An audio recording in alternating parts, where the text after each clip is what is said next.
I'm Dr. Jeremy. And I'm Dr. Leah Meadows. And we are here to help you energize your life.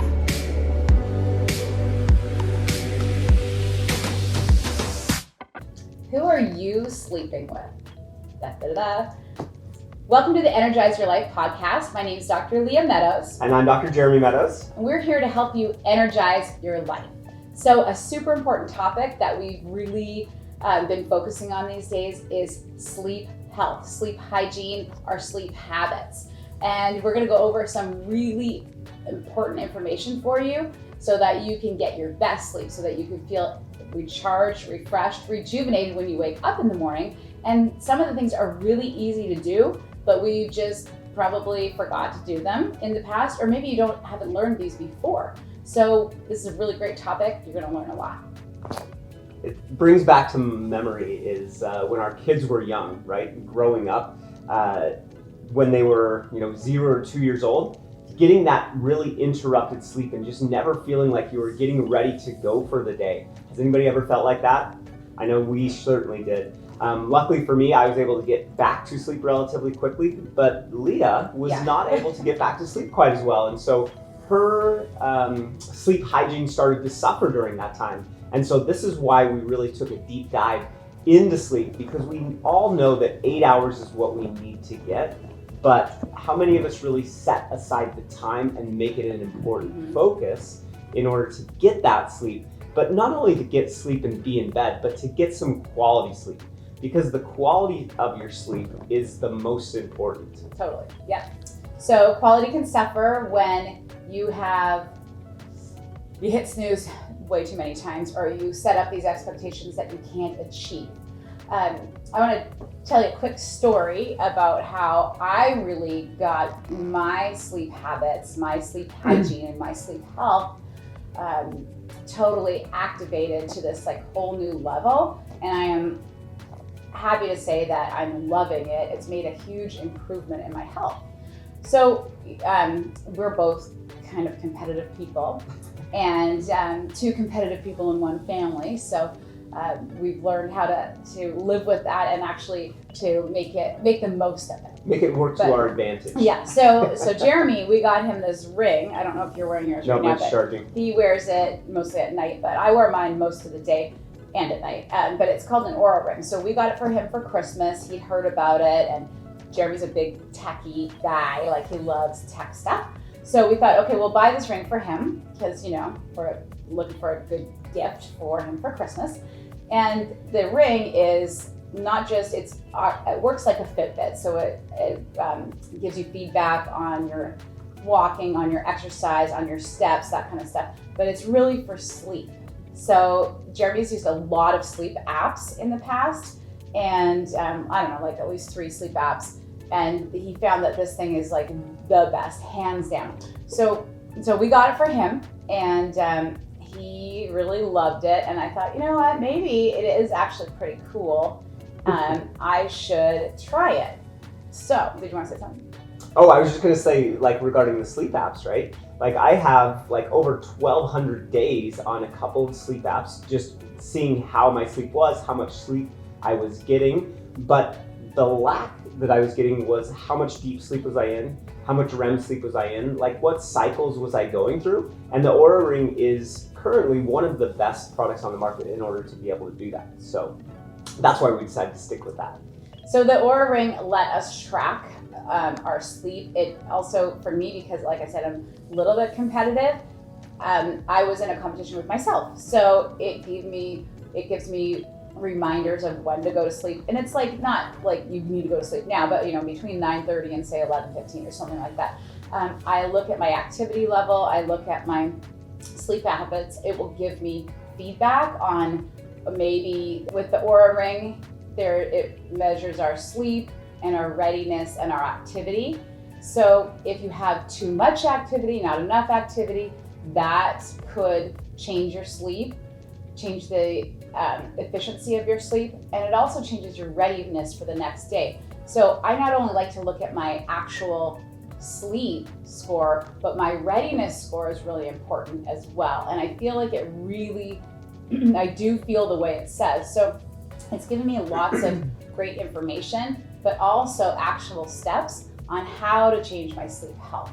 So there's about 20 different measurements, I guess it would take in a day, and it'll give you some tips too. But we're going to give you the tips, even if you don't have the Aura Ring, it's totally fine.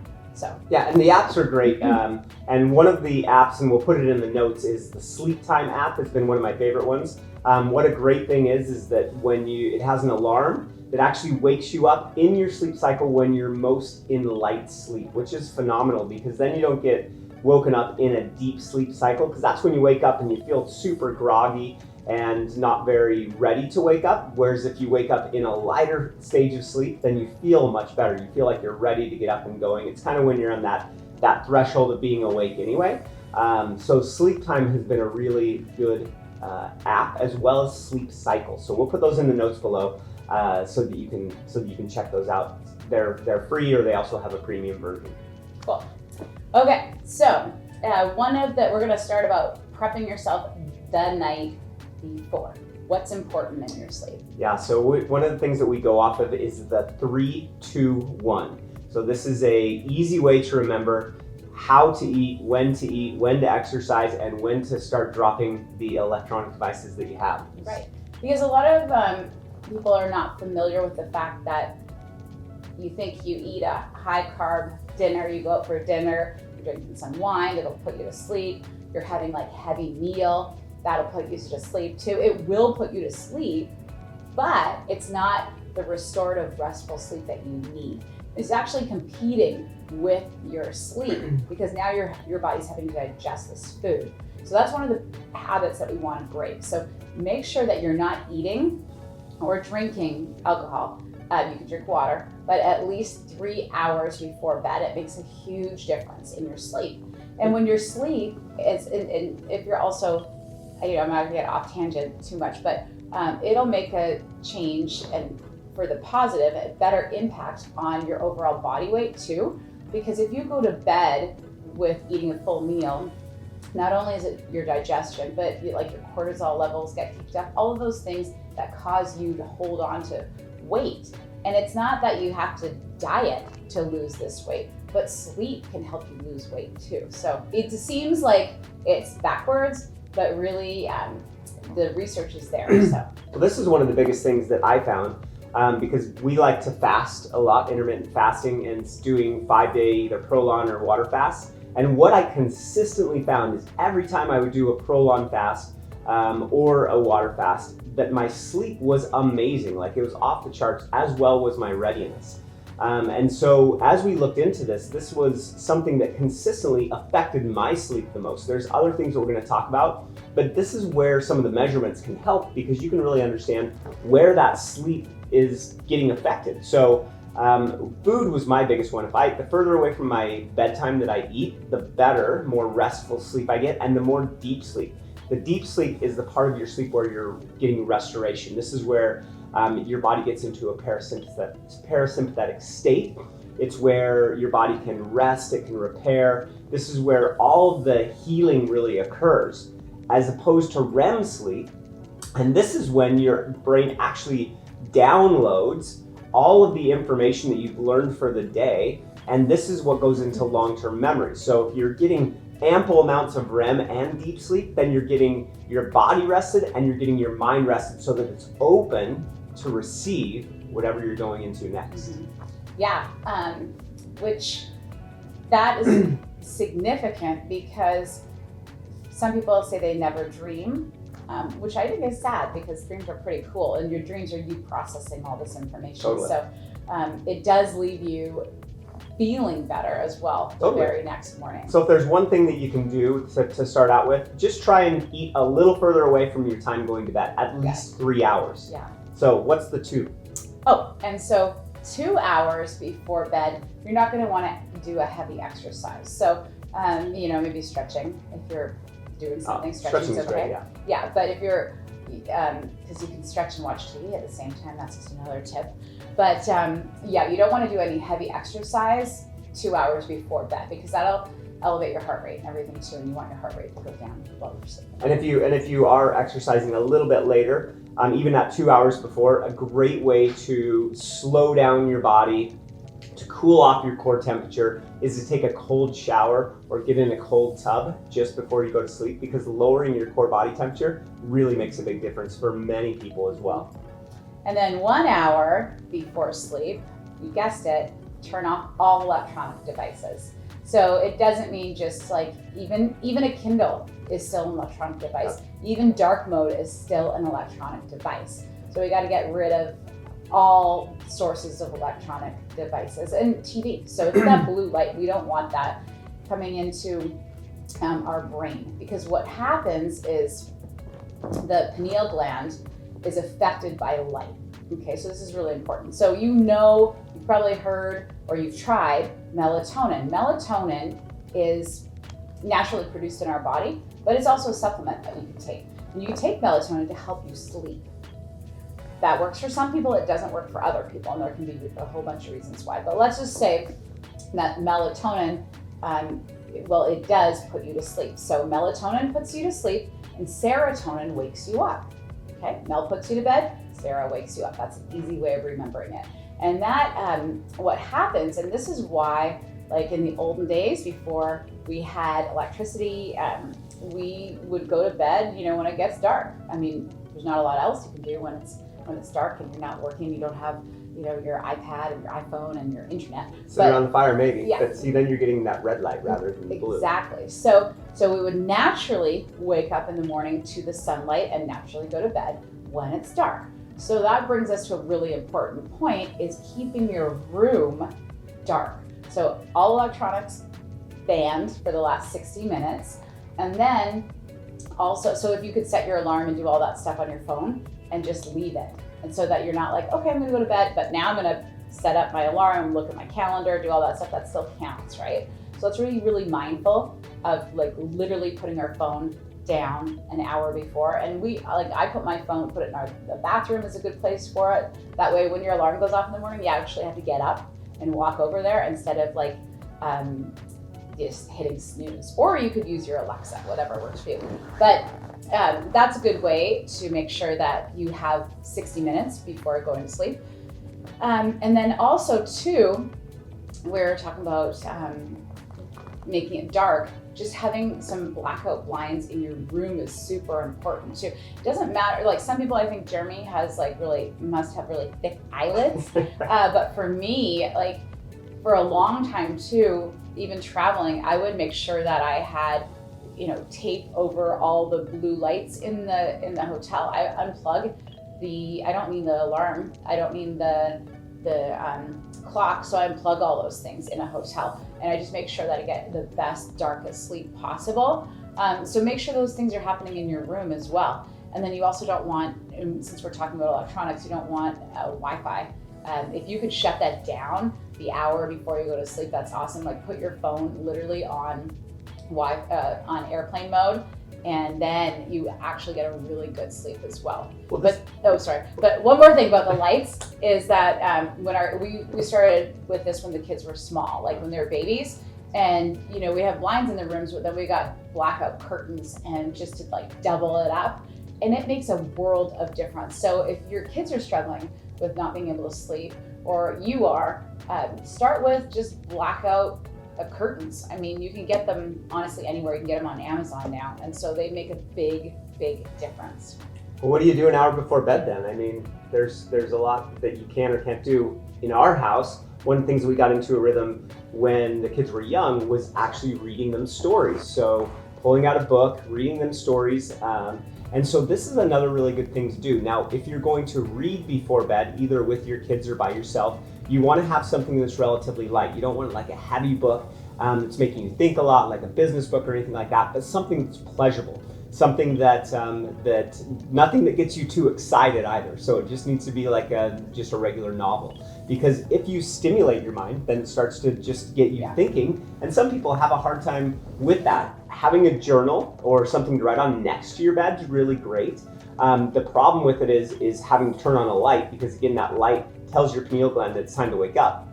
But if you get a small pen that has a light on the end of it, that's one option to do. Or you can have red light glasses next to your, not red light, but red lens glasses, next to your bed so that you can put those on, turn the light on, and then you filter out all of the blue light that actually wakes you up.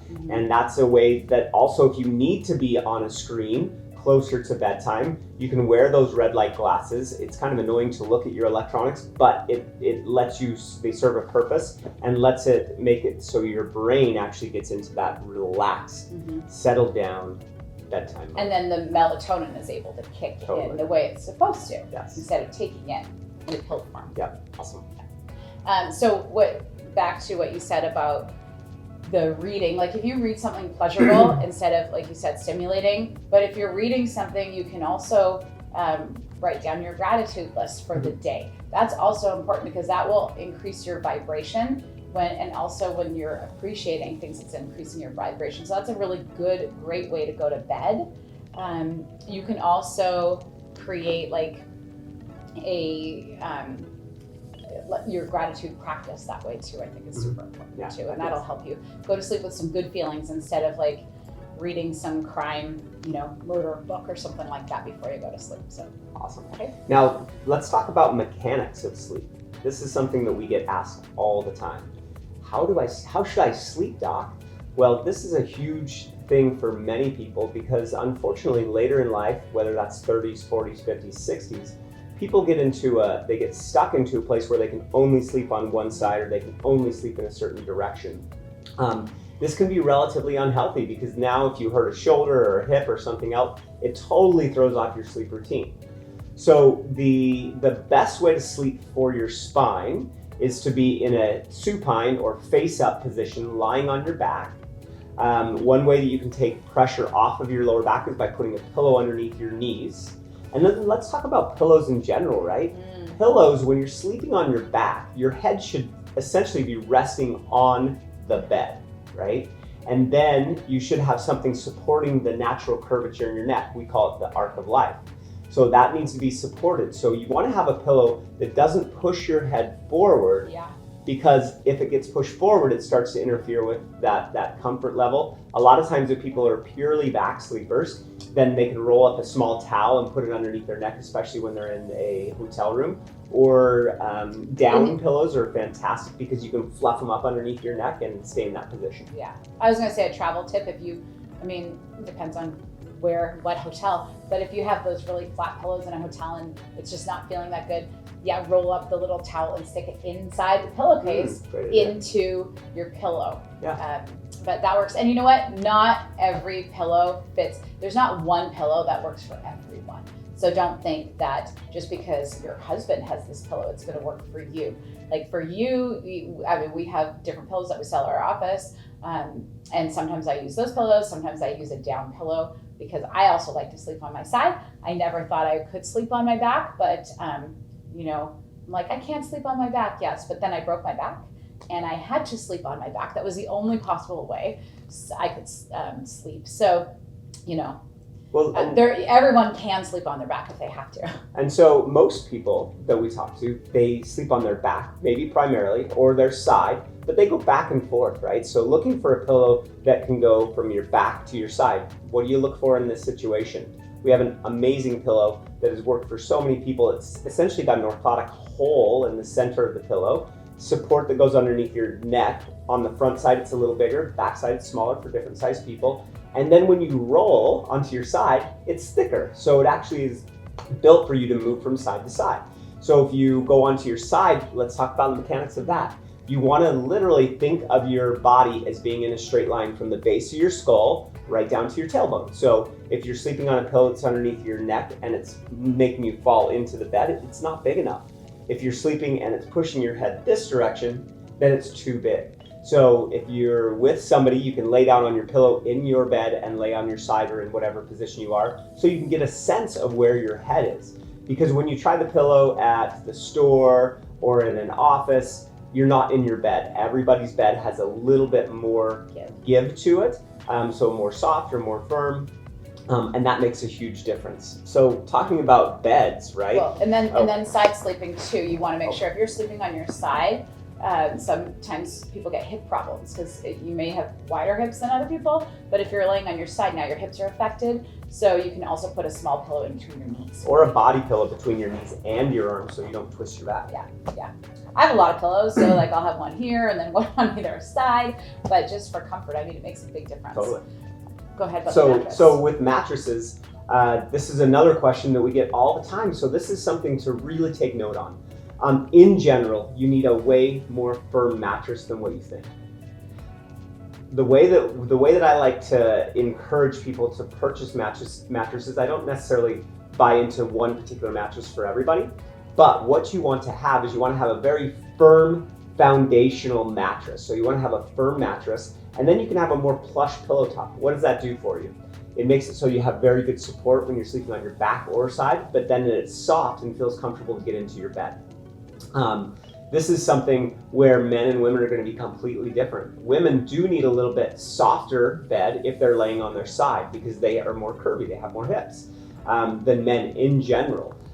Whereas men tend to sleep on their back, which needs a much more firm mattress. So if you think about your sleeping position, then if you're sleeping on your back, it needs to be very firm. If you're sleeping on your side, you need to have a little bit more give to that. It's why the Sleep Number bed has worked out so well for a lot of people because man who's 200 pounds and a woman who's 120 pounds, they're going to have different needs and the bed's going to wear out a little bit differently. We also like the IntelliBed because it does create a firm surface when you're laying on your back, but when you lay onto your sides, it actually has stress points that give way without making the bed have less integrity to it. Mm-hmm. And that IntelliBed is rebranded to some other name too. But you can also find another IntelliBed bed. Cool. I didn't know that. And there's also, we didn't really talk about temperature yet. So there are, when your temperature is elevated from your normal temperature, you're not going to get as good quality sleep. So it's important, if you can, to sleep in a cooler room. And I like blankets. I just like the weight of a blanket. I've always liked that even before the heavy blanket became a thing. I have my own heavy blankets.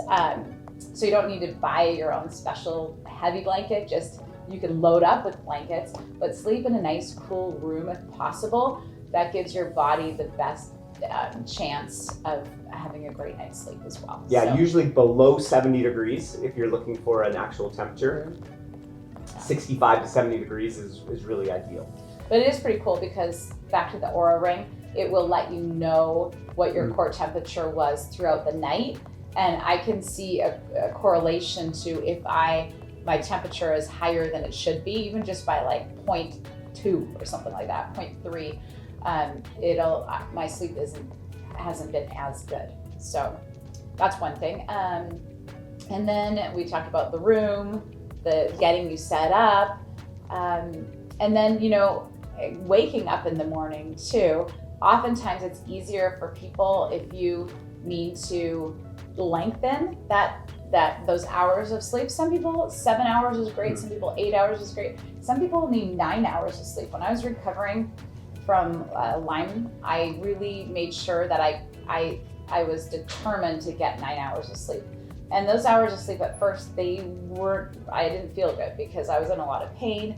And so I couldn't just sleep on my back. That's why I had the pillow on my side, and this side I was like one side, the middle, the other side, and I'm tossing and turning all night. But I really tried to shoot for 9 hours in bed. And then my body got into a routine and my body learned that, okay, I'm in bed now.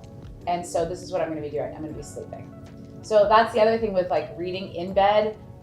It's better if you're sitting in a chair or sitting on the couch or doing something else instead of like your bed should really be like, here's a couple things I'm doing in bed. Sleeping, right, is one of them. So that your body's prepared for that activity. Well, another thing with reading too is if we think about posture, which we're going to talk about a lot, but if you're laying there and your head's propped up like this, you're changing the arc of life in your spine, which is not a good thing. So you definitely want to sit up if you are reading in bed, like you're in a chair. So sitting in a chair is a much better place to be with that. And I think that one of the things I touched on earlier is having a good wake up routine, or just making sure that you're waking up at the right time, right? I'm going to let Leah talk to this because she does setting up a really good morning routine. This is going to be another big topic, but the morning routine, just the basic when you first open your eyes, to have a positive outset and onlook for the day. Yeah, so for years I had to hear this horrible alarm, like, and Jeremy would never change his alarm. I'm like, please, could you change it? Because my alarm is like, da da da da da da, you know, some sort of like waterfall chimes. I love to wake up to that. I don't love to wake up to the like a dump truck backing up. I mean, that's a horrible sound. So wake up to something that you like. Wake up to some music that you like. Wake up to something that's inspirational for you. And then just when you wake up in the morning, I'm just going to say one thing. Don't go through in your head your to-do list. Don't do that, because that will start this sort of anxiety cycle. I mean, unless your to-do list is like get up and walk out and go surfing on the beach, that's awesome. And you want to do that, think about that. That's terrific. Those are the things you should be thinking of in the morning, things that you're grateful for, the things that you're going to do that you love. So just start with that, and don't start with like picking up your phone and looking at it right first thing in the morning. But that's a whole other episode. We'll get into those later, those morning routines. But as far as sleep goes, I think we've wrapped it up really well. It's the 3-2-1. It's the dark room. It's the temperature for sure. It's the bed, the ergonomics of your bed, and there you have it. So awesome, really good. So hopefully you guys get something out of this. If you do have questions, feel free to send us an email or leave a comment. We'll put some of those hacks in our show notes so that you can look back on it and see what you need to do. Great. So I'm Dr. Jeremy. And I'm Dr. Leah, and we're here to energize your life.